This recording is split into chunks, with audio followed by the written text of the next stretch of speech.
Take our lead, let's help you make your mark. Our goal is your satisfaction. Let us show you the way.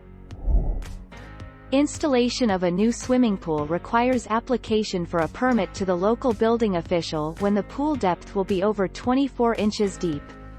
This permit requirement includes in-ground swimming pools, above-ground swimming pools, on-ground swimming pools, hot tubs and spas.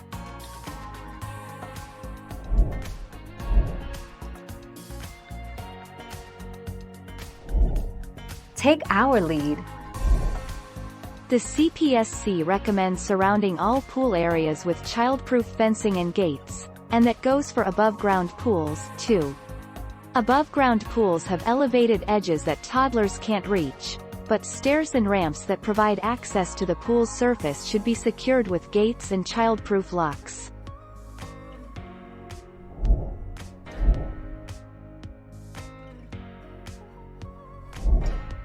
Take our lead. 300 millimeters. If the depth of the pool is 300 millimeters or more, the pool must be fenced in, even if it's an inexpensive blow-up pool. Section 2 of AS 1926.1-2012 covers pool fencing requirements.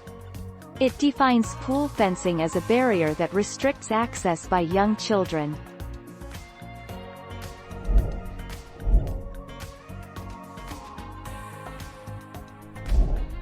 Take our lead. 1000 millimeters. Swimming pool fence placement. Swimming pools generally need to be at least 1000 millimeters from the boundary. The boundary can be your backyard fence or a barrier that is suitable to be classified as a boundary fence. You should contact your local council to find out your location's specific requirements. Thank you for watching. Please subscribe and hit the bell notification.